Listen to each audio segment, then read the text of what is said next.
사탄이 여자에게 말을 했습니다. 선악과를 먹으면 네 눈이 밝아져서 하나님같이 되고 선악을 알게 될 줄을 하나님께서 아신다. 그러니까 하나님께서 당신과 같이 되는 것을 싫어하셔서 너 먹지 못하게 하셨지, 실제로 너 먹으면 하나님처럼 될 거야. 그 거짓말이었죠, 그죠? 실제로 선악과를 먹고 난 뒤에 인간들은 선악을 알게 되지 않았습니다. 오히려 악만 알고 선을 할 수 있는 능력을 상실했죠. 눈이 밝아졌는가 하면 오히려 진리는 보지 못하고 어둠에만 눈이 밝아졌죠. 새빨간 거짓말이었습니다. 그런데 중요한 사실은 사람들은 진실은 듣지 않고 거짓에는 쉽게 마음이 동한단 말이죠.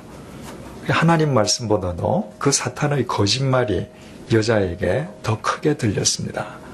그리고 선악과를 봤더니 그동안에는 전혀 없었던 현상이 일어났단 말이죠. 보암직도 하고 먹음직도 하고 지혜롭게 할 만큼 탐스럽게도 보였습니다. 왜 그래요? 이미 마음을 빼앗겼기 때문이에요. 세상은 안 변한다고 그랬죠. 그런데 내 마음이 어떠냐에 따라서 지옥으로 보이기도 하고 천국으로 보이기도 합니다. 선악과는 그대로였습니다. 그렇지만 여자가 하나님께 마음을 둘 때에는 먹어서는 안 되는 나무였는데 사탄에게 마음을 빼앗기고 나니까 먹을 수밖에 없는 나무처럼 보였단 말이죠. 그래서 먹었습니다. 자기 혼자 먹지 않았죠. 남편에게도 줬습니다. 왜냐하면 돕는 배필이었기 때문에 돕는 배필 역할을 충실하게 한 것이죠. 먹고 나서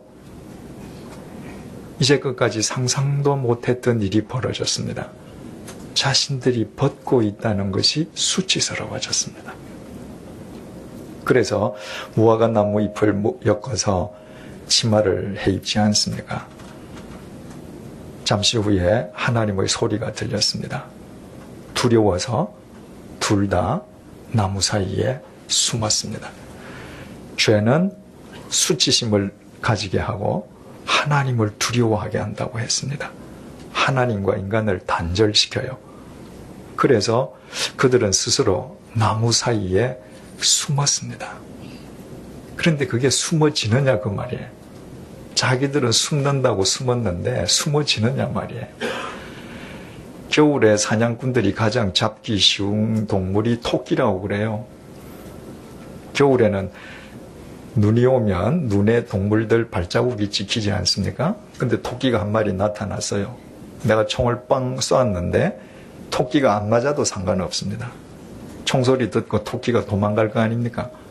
그 발자국만 따라가면 돼요.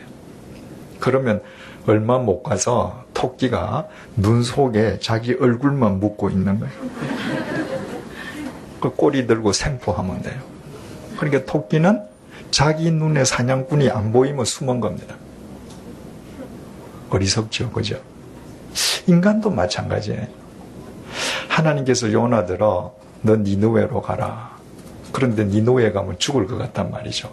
어디로 도망갑니까? 다시스로 도망가는데 그 당시 유대 땅에서 다시스 스페인은 요나가 아는 세상 끝이에요. 세상 끝에 가면 하나님께서 모르실 줄 알았거든요.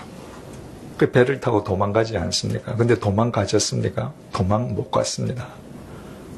왜냐하면 하나님은 시간과 공간을 초월하시는 분이세요. 하나님 앞에서는 도망갈 데가 없습니다.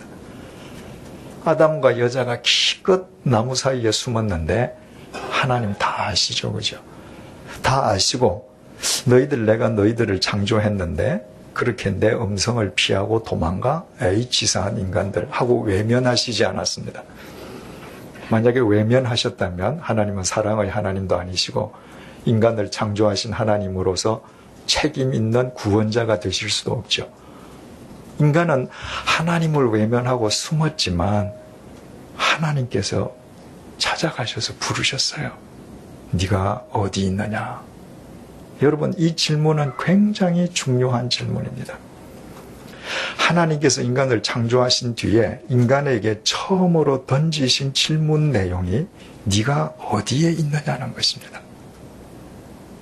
이 질문 속에서 우리는 죄가 무엇인지, 신앙이 무엇인지를 깨닫게 돼요.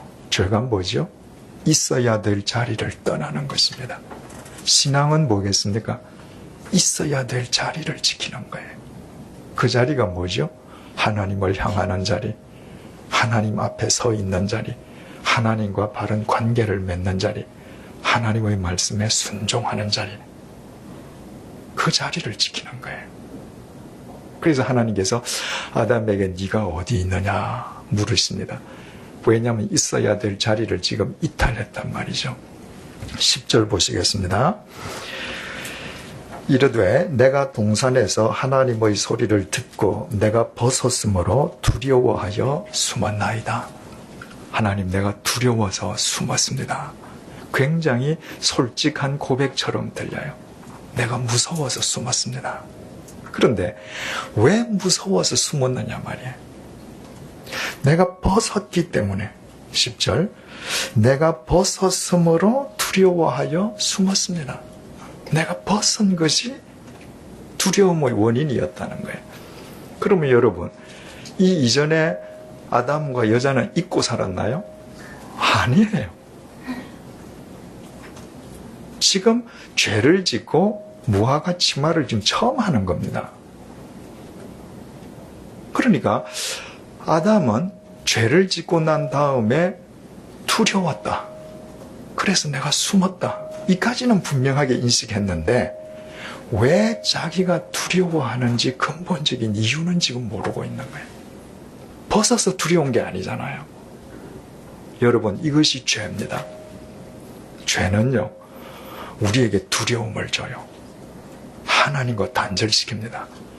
그리고 뭔가 불안하고 초조해요. 그런데 내가 왜 초조한지 본질적인 이유는 모르게 해요. 그래서 근심과 걱정의 노예가 되는 거예요. 아담이 지금 똑같습니다. 내가 두려웠는데 아무리 생각해도 이유라고 하는 것은 벗었기 때문인 것 같다. 이유도 아닌 이유 때문에 지금 두려워하는 거예요. 11절 이르시되 누가 너의 벗었음을 네게 알렸느냐? 내가 네게 먹지 말라 명한 그 나무 열매를 내가 먹었느냐? 여러분, 죄는 우리에게 두려움을 주는데 내가 왜 두려운지 본질적인 그 원인을 모르게 하거든요. 그래서 하나님의 말씀이 필요한 거예요. 하나님의 말씀만이 내 근본 문제가 뭔가, 내가 지금 왜 두려워하는가, 그 본질을 꿰뚫어 보게 하거든요. 지금 근본적인 문제가 무엇인지 모르고 두려워하는 아담에게 하나님께서 말씀을 주셨습니다. 얘야, 네가 벗어서 두려운 게 아니다. 네가 지금 두렵다면 네가 내가 먹지 말라 한 선악과를 먹었기 때문이다. 네가 먹었느냐? 네에게 문제가 있다면 이게 너 문제다. 하나님께서 아담의 문제가 무엇인지를 정확하게 지적해 주셨습니다. 누가 지적했습니까? 선생님이? 아니에요. 하나님이 지적해 주셨습니다. 하나님은 능력의 하나님이시잖아요. 하나님은 인간을 바로 세우시는 하나님이시잖아요. 자기가 무엇을 잘못했는지도 깨닫지 못한 채 두려워 떨고 있는 그에게 그의 문제를 하나님께서 이것은 네가 먹었기 때문이다. 너가 먹었니? 하고 바르게 지적해 주셨다면 하나님의 그 지적 앞에서 인간은 문제를 바로 깨닫고 바르게 응답할 수 있어야 되지 않겠습니까? 그죠? 12절 아담이 이르되 하나님이 주셔서 나와 함께 있게 하신 여자 그가 그 나무 열매를 내게 주므로 내가 먹었습니다. 아담이 그냥 내가 먹었습니다 이랬으면 좋겠는데 그 앞에 말을 붙였어요. 그죠? 하나님이 주셔서 나와 함께 있게 하신 여자 그가 주었기 때문에 내가 먹었습니다. 그래서 아담이 하나님과 여자를 걸고 넘어졌다는 거예요. 하나님이 안 주셨으면, 이 여자 내 아내로 안 주셨으면 내가 안 먹었을 텐데, 이 여자가 내 옆에 없었으면 안 먹었을 텐데, 이 여자 때문에 한 단계 더 넘어가면 당신 때문에 먹었다 라고 치사하게 변명했다는 거예요. 그래서 바로 어물전 망신은 꼴뚜기가 시킨다고, 인류 역사상 모든 남자의 망신은 아담이 다 시켰다는 거예요. 아주 치사한 인간이라는 거예요. 13절, 여호와 하나님이 여자에게 이르시되 내가 어찌하여 이렇게 하였느냐. 여자가 이르되 뱀이 나를 꿰므로 내가 먹었나이다. 여자도 내가 그냥 먹었습니다라가 아니라 뱀이 꿰어서 먹었습니다. 또 여자는 뱀을 걸고 넘어졌단 말이죠. 그래서 이 이후로 인간은 치사하게 자기 잘못에 대해서 변명하는 아주 수치스러운 인간이 되었다. 이렇게 해석합니다. 우리 다 그렇게 알고 있잖아요. 그죠? 그런데 여러분, 만약에 이 구절을 이처럼 아담과 여자가 자기 잘못이 무엇인지도 하나님 앞에서 깨닫지 못하고 치사하게 변명한 이 해석이 맞다면 문제가 생겨요. 무슨 문제가 생기는가? 그럼 아담은 구원 못 받았습니까? 여러분, 하나님께서 찾아가셔서 잘못한 것을 지적까지 하셨는데 아담은 회개하지 않았다는 거예요. 치사하게 변명했다는 거예요. 회개가 뭐죠? 180도 돌아서는 거잖아요. 내가 사탄에게 돌아섰던 그 마음을 하나님을 향해서 돌아선다면 변명할 수 없잖아요. 예수님께서 누가복음 13장 5절에서 회개하지 아니하면 다 망하리라 말씀하셨습니다. 아담과 여자가 범죄한 사실에 대해서 이 이후에는 이야기가 없어요. 이것이 그 사건에 대해서 하나님 앞에 진술한 유일한 내용입니다. 만약에 이것이 치사한 변명으로 끝났다면, 회개한 것이 아니라면 아담은 구원 못 받았습니다. 여러분, 하나님께서 창조하신 첫 번째 인간도 회개하지 않고 구원을 못 받았다면 우리가 구원받는다는 보장이 어디 있습니까? 우리가 첫 번째 인간 아담과 그 첫 번째 여자보다 더 귀한 존재입니까? 만약에 그 아담이 구원 못 받았다면 우리도 구원받았다라고 단언할 수가 없습니다. 두 번째로 무슨 문제가 생기는가? 하나님께서 인간을 창조하시고 인간에게 자유의지를 주셨습니다. 사탄마저도 존재하게 하셨어요. 창세기 3장 처음 배울 때 말씀드렸습니다마는 하나님께서 인간에게 자유의지를 주신 것은 혹 죄에 넘어지더라도 하나님께서 바로 세우실 수 있는 능력이 있으시기 때문에. 그런데 하나님께서 직접 찾아가셔서 그의 잘못을 지적까지 해주셨는데도 이 한 인간을 바로 세우시지 못하셨다면 여러분, 그 하나님을 내가 믿을 가치가 있겠습니까? 그 하나님이 어떻게 나를 바로 세우신다고 믿을 수 있어요? 또 하나님께서 그런 능력이 있으심에도 불구하고 이 아담을 그냥 회개하지 않고 망하도록 내버려 두셨다면, 내버려 두신 것이라면 여러분, 그 하나님이 과연 사랑의 하나님이실 수 있습니까? 만약에 아담이 이렇게 치사하게 변명만 한 인간이라면 많은 성서 속에서의 모순을 일으키게 됩니다. 많은 문제가 발생해요. 믿지 않는 사람들이 흔히 비판하는 것, 하나님은 자기 멋대로 창조하시고 죄에 이길 수도 없는 인간을 옆에 사탄을 두고 유혹했다고 버리셨다. 그게 정답인가요? 그럴 수는 없단 말이죠. 그렇다면 이 창세기 3장 12절부터 13절의 말씀에 대해서 우리가 다시 한번 생각해 봐야 되지 않겠는가? 여러분, 요나가 도망가잖아요. 그죠? 그런데 하나님께서 어떻게 하시죠? 그 요나가 탄 배에 폭풍이 임하게 하시잖아요.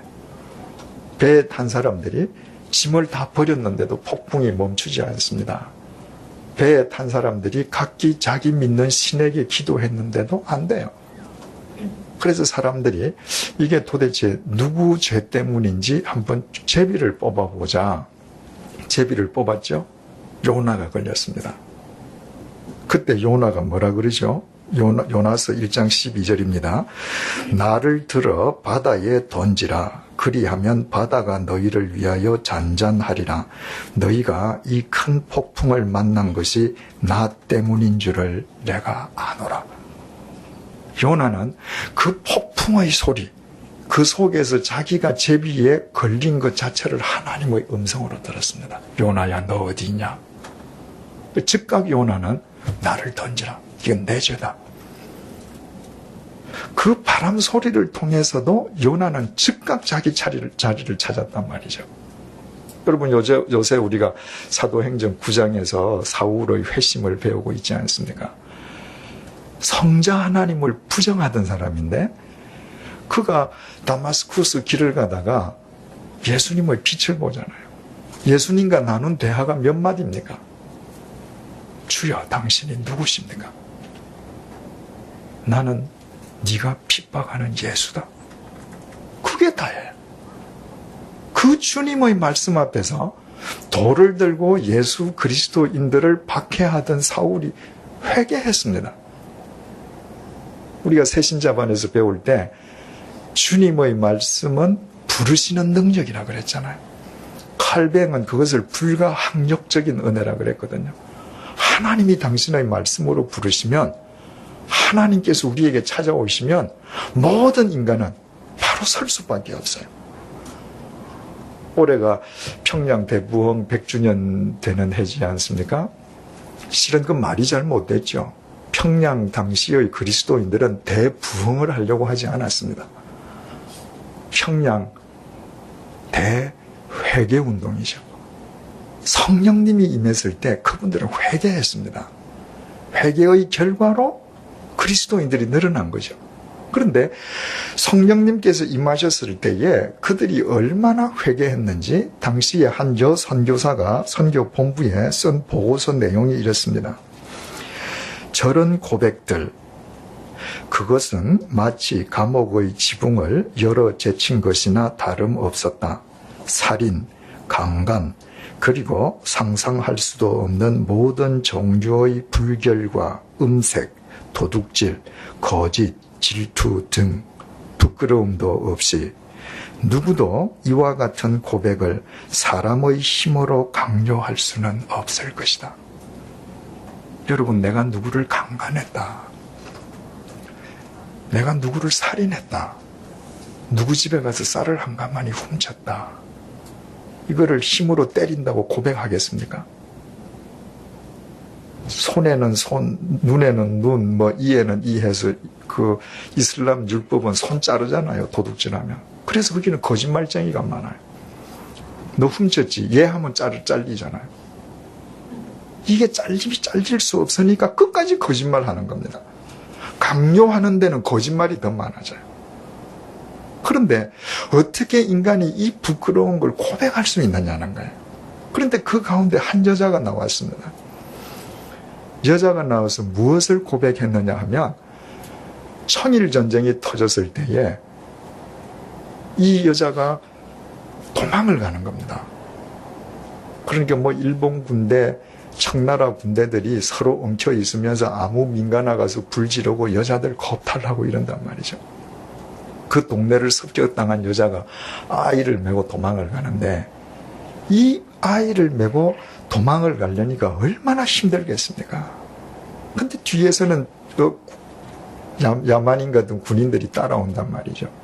그래서 이 엄마가 어쩔 수 없이 급한 김에 아이를 내려서 나무에 머리를 찢고 죽여서 버렸습니다. 그리고 자기 혼자 도망간 거예요. 여러분, 세상에 친구들과 싸워서 내가 화가 나서 죽였습니다. 내가 나무 집 가서 도둑질 하다가 도둑이 하는 바람에 내가 놀라서 찔러 죽였습니다. 또 그럴 수 없지만 내가 우리 부모님을 모시는 게 너무너무 힘들어서 우리 부모님을 버렸습니다. 고려장 하듯이. 이런 것은 가능할 수도 있겠죠. 그죠? 그런데 모성 본능을 지니고 있는 여자가 갓난 아이를 메고 가다가 업고 가다가 내가 살겠다고 죽였습니다. 이걸 어떻게 남 앞에서 고백해요? 그런데 그 여자가 고백했습니다. 놀라운 것은 누구도 그 여자에게 손가락질하지 않고 집회가 끝난 뒤에 다 그 여자를 감싸줬다는 거예요. 선교사님이 볼 때 이건 상상할 수 없는 일이 벌어지는 겁니다. 여러분 어떻게 그런 일이 가능해요? 주님께서 우리를 찾아오시고 당신의 말씀의 빛을 비추시면 우리는 다 모든 것을 토해내게 되어 있습니다. 그리고 우리는 바른 자리를 찾게 됩니다. 여러분, 하나님께서 아담을 찾아가셨을 때 아담이 회개하지 않고 치사한 변명을 일으켰다면 어떻게 요나가 회개했다는 말을 믿을 수 있습니까? 우리가 사도행전 9장에서 보는 예수님의 빛을 보고 어떻게 사울이 회심했다는 그 말을 우리가 진실이라고 믿을 수 있고 1907년 평양에서 어떻게 그런 일이 있었다는 그 글을 우리가 진짜라고 믿을 수 있겠어요?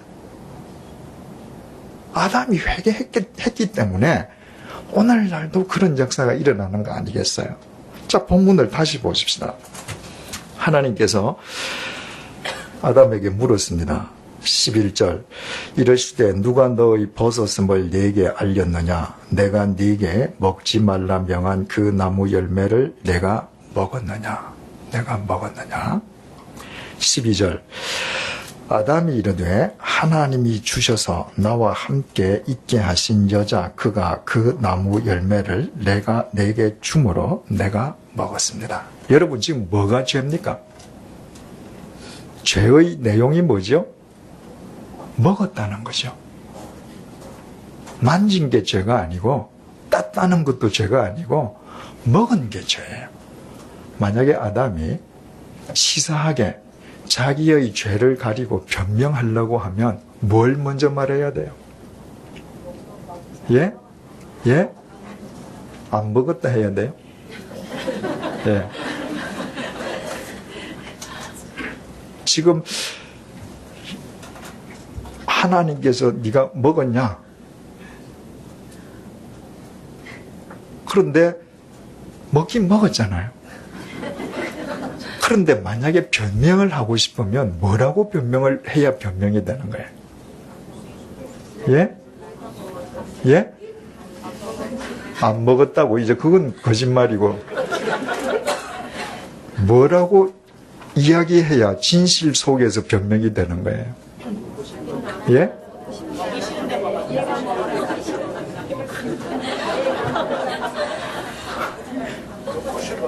먹고 싶어서. 먹고 싶지 않았는데 예. 먹으라 그래서 지금 먹었어요. 그거 아니죠. 여러분, 다시 잘 생각해 보세요. 지금 먹은 게 죄입니다. 먹은 게 죄예요. 그 죄를 누가 먼저 범했습니까? 변명하려면 어떻게 해야 돼요? 얘가 먹었어요. 얘가 먼저 먹고 저를 제게 줬기 때문에 전 뭔지 모르고 먹었습니다. 이게 변명이죠. 하다못해 우리가 먹었습니다. 주어가 우리가 돼야 되잖아요. 하나님께서 아담에게 물으셨어요. 네가 먹었니? 그러면 얘가 먹고 줘서 먹었습니다. 이거 변명이죠. 우리가 먹었습니다. 이것도 걸고 넘어지는 거죠. 지금 우리말 성경은 말이죠. 하나님이 주셔서 나와 함께 있게 하신 여자 그가 그 나무 열매를 내게 주므로 이렇게 번역이 되어 있어요. 그래서 주었기 때문에 먹었습니다라는 뉘앙스를 풍기는데 히브리어 원문은 그렇지 않습니다. 두 문장이 끊어져 있어요. 하나님이 주셔서 나와 있게 하신 그 여자는 나에게 열매를 주었습니다. 내가 먹었습니다. 지금 이 여자가 먹은 것이 아니라 먹은 것이 죄라면 내 죄입니다. 이 얘기예요. 지금 아담은. 더 이 뉘앙스를 더 정확하게 번역한다면 하나님께서 내게 주셔서 나와 있게 하신 그 여자는 나에게 열매를 줬을 뿐입니다. 먹기는 제가 먹었습니다. 아담은 먹지 말라는 명령을 하나님께서 자기에게 하신 것을 알아요. 그래서 먹기는 여자가 먼저 먹었지만 먹었다는 것 자체가 죄라는 것을 깨닫는 순간에 하나님, 내가 먹었습니다. 이 여자는 줬을 뿐이에요. 변명 아니죠. 이건 아담이 하나님의 말씀 속에서 무엇이 잘못됐는지를 깨닫고 자기 죄를 지금 통회한 겁니다. 하나님, 내가 먹었습니다. 자, 13절. 여호와 하나님이 여자에게 이르시되 내가 어찌하여 이렇게 하였느냐? 어찌하여 이렇게 하였느냐? 히브리어 원문을 그대로 영어로 번역하면 What is this? 이게 무슨 일이냐 이 말이에요.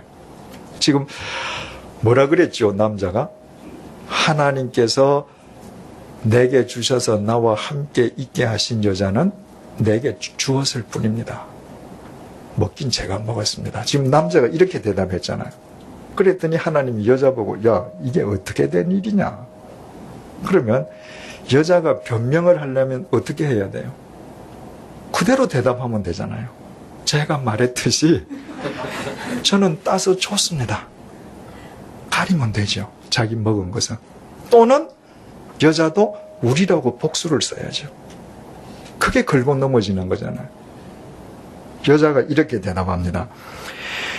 뱀이 나를 꿰므로 내가 먹었나이다. 여기에도 꿰므로 번역이 이렇게 되어 있으니까 꿰었기 때문에 먹었다. 이렇게 우리가 오해하기 쉬운데 이것도 두 문장이에요.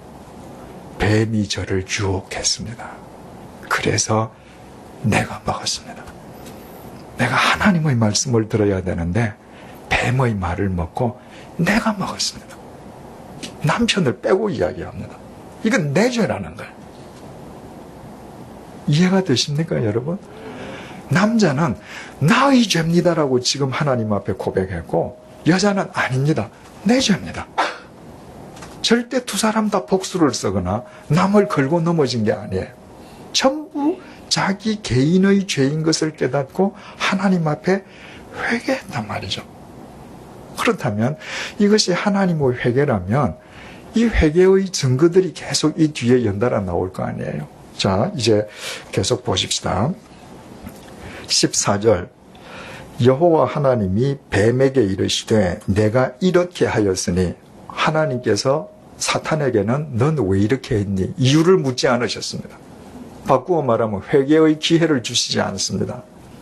악 그 자체에게는 하나님께서 회개의 기회를 안 주셔요.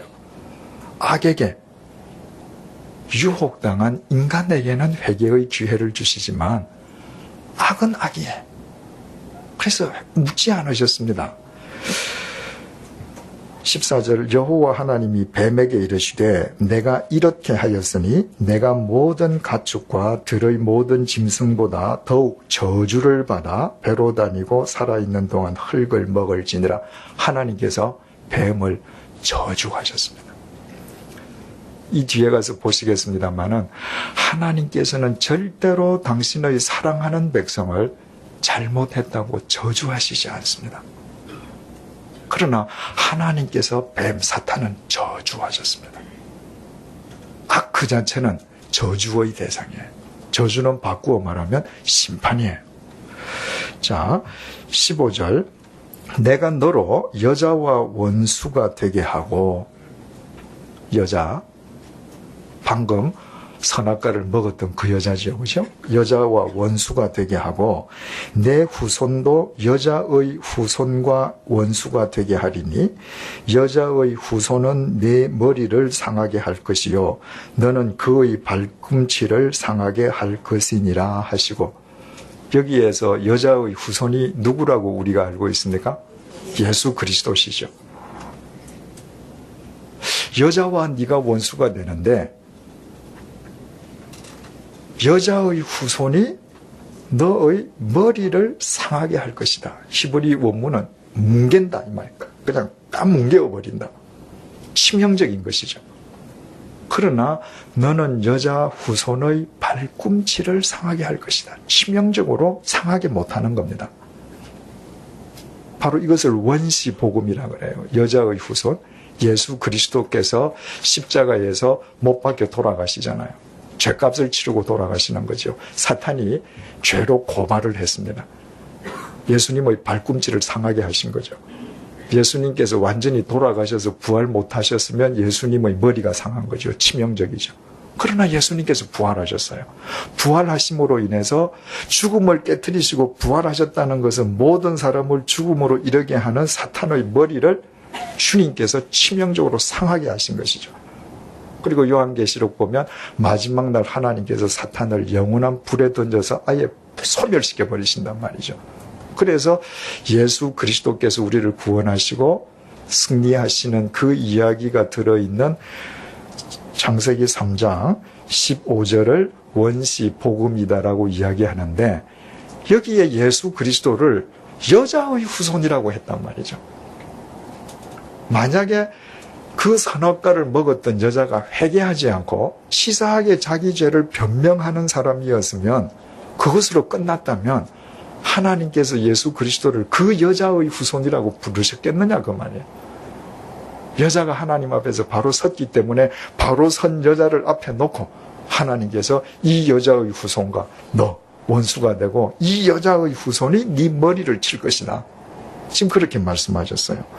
16절 또 여자에게 이르시되 내가 네게 임신하는 고통을 크게 더하리니 내가 수고하고 자식을 낳을 것이며 너는 남편을 원하고 남편은 너를 다스릴 것이니라 하시고, 뱀은 하나님께서 저주하셨는데 하나님께서 여자는 저주하시지 않았습니다.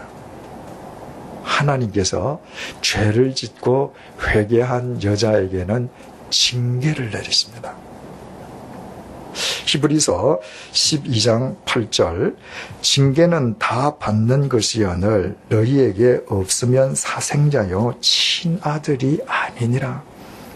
여러분, 하나님께서 우리가 잘못할 때 우리가 하나님 앞에 잘못을 깨닫고 회개하지만 하나님께서 우리에게 징계를 주셔요. 그 징계야말로 우리를 바로 세우시는 하나님의 사랑의 극치예요. 자, 제가 살인을 했다고 하십시다. 그래서 교도소에 잡혔습니다. 교도소에서 제가 복음을 받아들였어요. 주님 앞에 회개했습니다. 하나님이 다 용서해 주시죠. 그것으로 내가 복역하고 나오면 세상 사람들이 할렐루야 하고 저를 받아주나요? 천만에요. 상당 기간 동안 사람들은 저를 살인자로 볼 겁니다. 어디 취직도 안 되고요. 내 친구들은 나를 만나도 싸늘하게 보고요. 그 징계의 기간이 있으므로 나는 죄된 삶이 얼마나 인간을 무가치하게 만드는지, 왜 우리가 바른 삶을 살아야 되는지 깨닫고 다시는 옛 삶을 되풀이하지 않아요. 그리고 그 과정이 다 지나서 나의 신뢰가 회복되고 나면 사람들과의 관계도 다 회복되는 것이죠. 하나님께서 하나님의 명령을 어겼던 여자를 저주하시지 않았습니다. 징계를 주셨어요. 내용을 한번 보십시다. 내게 임신하는 고통을 크게 더하리니 내가 수고하고 자식을 낳을 것이다. 잉태와 해산의 고통을 줬습니다. 저는 그저 옆에서 그냥 봤을 뿐이죠. 그래서 참 힘들겠다 생각하지만 어떻게 여자의 해산의 고통을 남자가 10,000분의 1이라도 그걸 이해를 하겠습니까? 죽다 살아난다 그러대요. 맞습니까? 여러분, 그것은 분명히 여자에게 주어진 고통입니다. 그런데 생각해 보셔요. 여자가 평생을 살아가면서 가장 보람될 때가 언제입니까? 생명을 잉태할 때입니다. 이것이 하나님의 징계가 사랑이라는 거예요. 분명히 고통이지만 내 몸을 통해서 하나의 생명이 잉태되었다. 그때 생명의 가치를 아는 겁니다. 또 네가 수고하고 자식을 낳을 것이다. 해산뿐만 아니라 자식을 양육하는 것까지 다 포함돼요. 여러분, 엄마가 어린 자식을 품에 안고 젖을 먹이고 키우는 것은 엄마가 매일 생명을 주는 거잖아요. 그런데 내 생명을 줘서 자식이 성인이 되어간다. 그보다 엄마에게 더 보람된 일이 있습니까? 남자가 니를 다스릴 것이다. 내조의 의무죠. 여러분, 천하는 남자가 정복한다지만 남자는 여자가 정복한다 그러잖아요. 솔로몬마저도 지혜로운 여자가 자기 집을 세우지만 어리석은 여자는 자기 집을 자기 손으로 허문다 그랬거든요. 여러분, 대통령의 권력이 자기 가정을 바로 못 세웁니다. 여자가 세우는 거예요. 여자가 남자를 내조한다는 것이 따분해 보이는 것처럼 보이지만 나 한 사람에 의해서 한 가정이 바르게 세워지고 그 가정을 통해서 하나님의 역사가 일어난다는 것을 깨달을 때에 그보다 더 보람된 일이 어디 있어요? 그래서 생명을 잉태하고 해산하고 그 생명을 양육하고 그 생명을 내조해서 생명의 열매가 맺어지게 한다면 그 가치를 아는 주부는 하나님 앞에서 자기 생명을 바르게 가꿀 수밖에 없습니다. 그래서 하나님께서 여자에게 주신 이 징계야말로 여자에게 생명의 가치를 알게 하는 가장 큰 복인 거죠. 17절 남자에게 말씀하십니다. 아담에게 이르시되 내가 내 아내의 말을 듣고 내가 네게 먹지 말라 한 나무의 열매를 먹었은즉 땅은 너로 말미암아 저주를 받고. 누가 저주를 받아요? 땅이 저주를 받습니다. 하나님께서 남자를 저주하시지 않았어요. 땅이 저주를 받는다. 그래서 너는 내 평생에 수고하여야 그 소산을 먹게 될 것이다. 창세기 2장 5절 보면 한번 보십시다. 창세기 2장 5절. 여호와 하나님이 이 땅에 비를 내리지 아니하셨고 땅을 갈 사람도 없었으므로. 하나님께서 땅을 창조하실 때부터 사람이 경작해야 되도록 만드셨죠. 그죠? 그런데 남자가 범죄한 뒤에 하나님께서 땅을 저주하셔서 옛날보다 땅의 소산을 얻는 것이 더 어려워지게 만드셨습니다. 18절 땅이 네게 가시덤불과 엉겅퀴를 낼 것이라. 내가 먹을 것은 밭의 채소인즉 내가 흙으로 돌아갈 때까지 얼굴에 땀을 흘려야 먹을 것을 먹으리니 내가 그곳에서 취함을 입었음이니라. 그래서 하나님께서 남자에게 주신 징계는 죽을 때까지 수고하고 땀 흘려서 일하면서 가족을 부양하는 가장의 책임을 다하라는 거예요. 여러분, 그것은 남자에게 있어서 참 큰 고통입니다. 아마 여기 계시는 분들 가운데에서도 내 자식을 다 키우고 더 이상 가족에 대한 부양이 없으면 직장 당장 때려치우고 싶은 분들 많이 계실 거예요. 정말 자존심 상하는 일 많고요. 아마 하루에도 몇 번씩 사표를 썼다 찢었다 하는 사람들도 많을 겁니다. 그만큼 힘들어요. 남자가 자기 가족을 부양한다는 것은. 그런데 남자에게 있어서 가장 보람된 일이 뭐예요? 내 사랑하는 식구가 내 어깨에 달려있다는 것. 내가 저들을 책임진다는 것. 내 사랑하는 자식이 내 수고의 땀을 통해서 고등학생이 되고 대학생이 되고 사회인이 되고, 그보다 더 보람된 일이 남자에게 어디 있습니까? 그래서 그 보람된 일을 자기의 바른 사명인 줄 아는 책임 있는 가장은 절대로 인생을 헛되이 쓰지 않습니다. 내 인생을 헛되이 써서는 내 가정을 지킬 수 없거든요. 그래서 하나님께서 남자에게 주신 이 징계야말로 하나님 앞에서 가장 남자답게 겸손하게 살게 해주시는 하나님의 은총임을 알게 되죠. 하나님께서 또 이렇게 말씀하셨어요. 19절 너는 흙이니 흙으로 돌아갈 것이라 하시니라.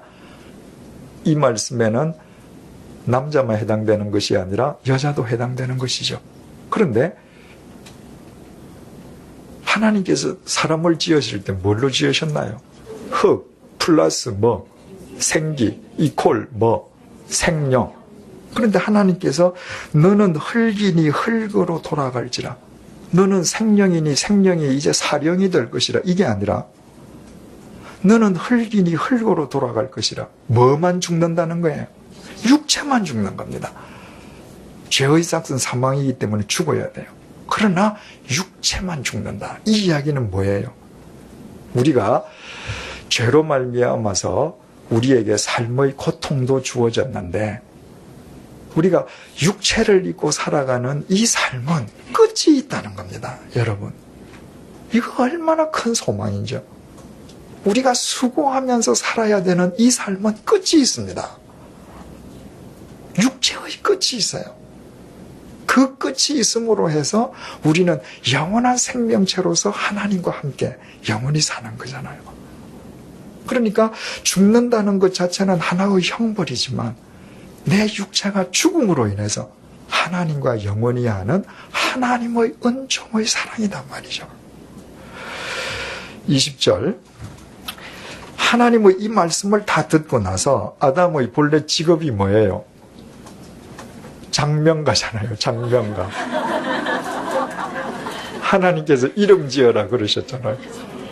그러니까 자기가 죄를 짓고 하나님께서 네가 먹었느냐, 문제의 본질을 일깨워 주셨을 때 바로 그 하나님의 그 존전 앞에서 자기의 잘못을 토로했을 때 하나님께서 이처럼 그 회개를 받아주시고 자기들에게 사랑의 징계를 내려주시고 자기네들을 다시 세워주신다는 것을 아담이 아는 즉시로 직업의식이 탁 발동했어요.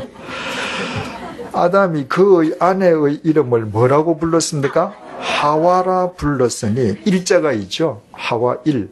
제일 밑에 준안을 보니까 뭐라고 되어 있습니까? 생명입니다.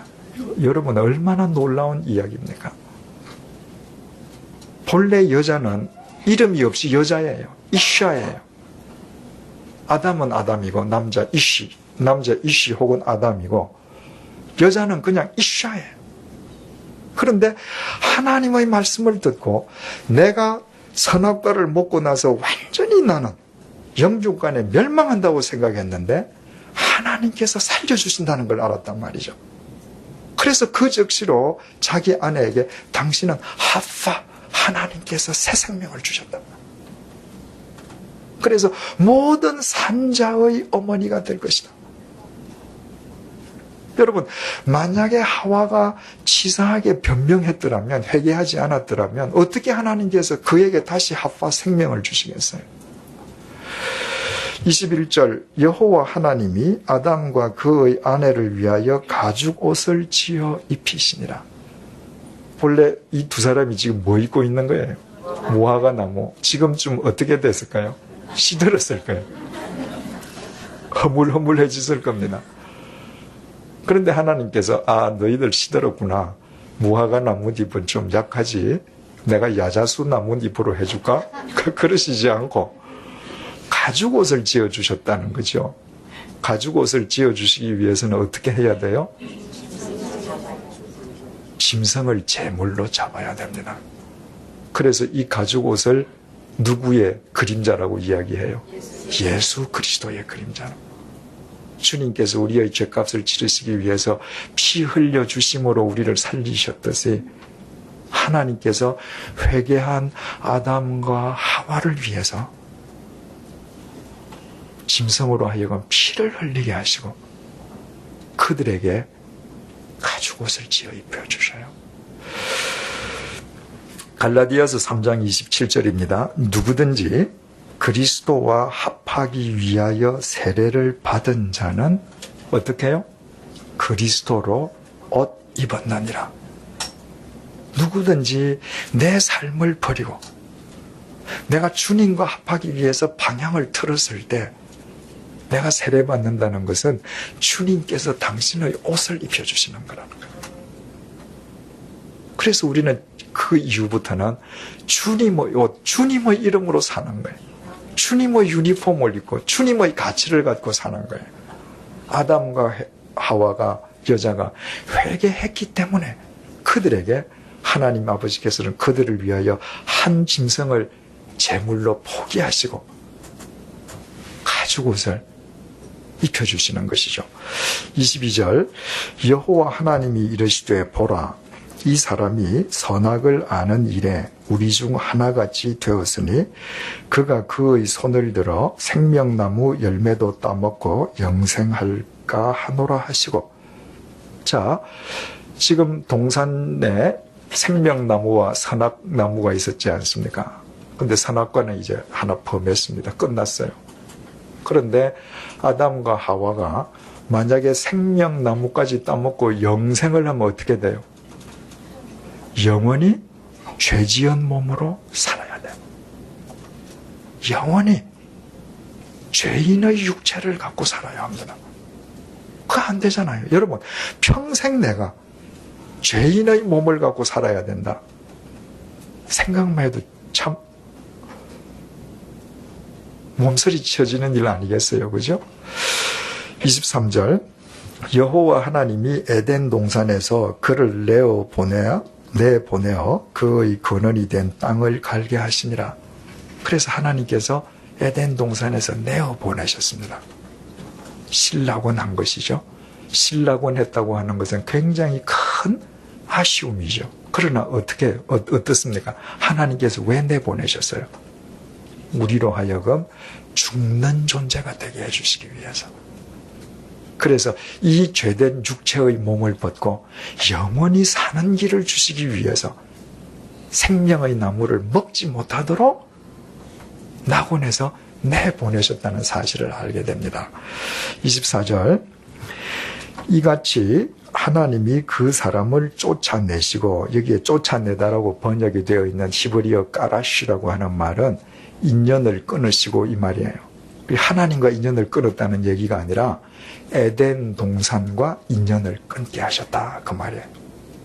생명의 나무를 못 먹게 끊게 하시고, 에덴 동산 동쪽에 그룹들과, 그룹이라고 하는 것은 히브리 말로 케루빔, 하나님의 명령을 받아서 시중들고 하나님을 대신해서 인간에게 심판을 행하는 천사들을 케루빔이라 그래요. 그룹들과 두루 도는 불칼을 두어 생명나무의 길을 지키게 하시니라. 여러분 이상하죠?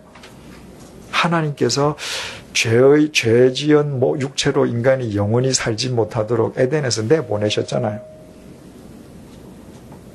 그러면 에덴에는 더 이상 생명나무를 따먹을 사람이 없잖아요. 그런데 하나님께서는 당신의 천사 케루빔들과 돌아가는 불칼, 불인데 아마 막 빙글빙글 돌아가나 봐요. 그걸로 누구도 생명나무에 접근하지 못하도록 지키게 하셨다는 거예요. 그것을 먹을 남자, 여자는 지금 이미 나갔는데 왜 그걸 지키게 하시는 거예요? 사탄으로부터 지키시는 겁니다. 사탄이 인간을 어디서 유혹했어요? 에덴 동산에서 유혹했습니다. 사탄은 영적인 존재예요. 그죠? 시간과 공간을 초월해요. 그 사탄은 인간은 에덴 동산에서 나갔지만 다시 에덴 동산에 들어와서 생명나무까지 따가지고 너 아니? 이거 먹으면 네가 하나님처럼 될 걸 하나님이 아시기 때문이야. 또 유혹할 수 있잖아요. 그래서 사탄이 손을 못 대도록 그 영생나무를 막으셨다고 하는 것은 누구를 사랑하시기 때문에? 인간을 사랑하시기 때문에. 자, 보십시오. 우리가 창세기 3장 12절 13절이 아담의 치사한 변명이다 라고 할 때는 이 이후의 내용 구절을 해석하면서도 여러 가지 모순이 생깁니다. 그런데 이것이 하나님 앞에서 아담과 여자가 행한 회개다라고 봤을 때 아주 뒤의 내용은 명료해져요.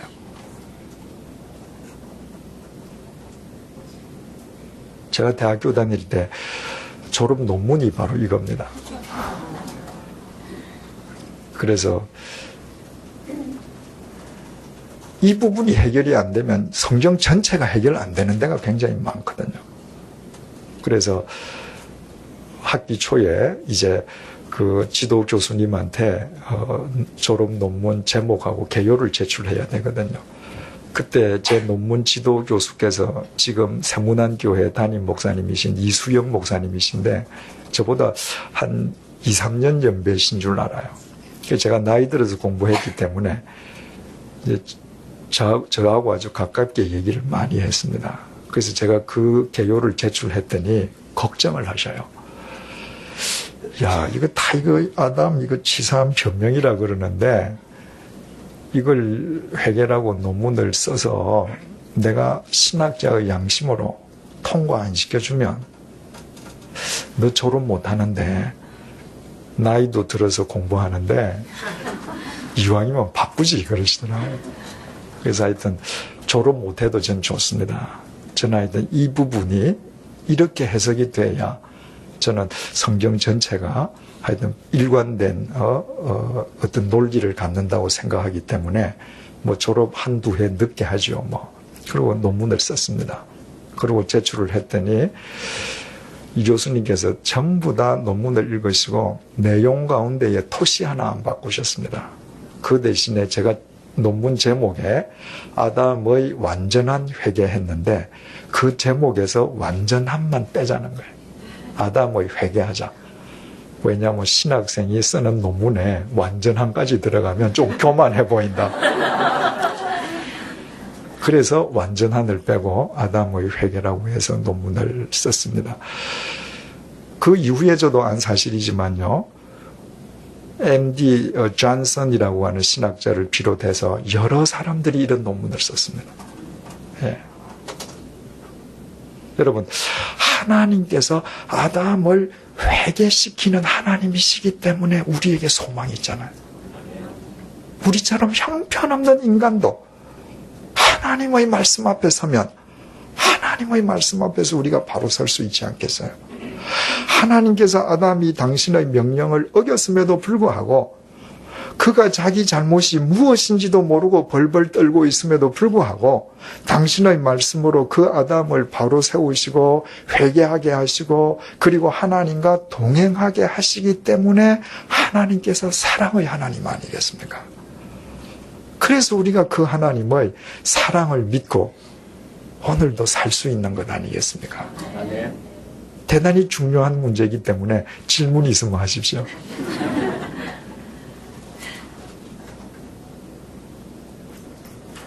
마음에 묻어두시지 마시고 질문이 있으면 하셔요.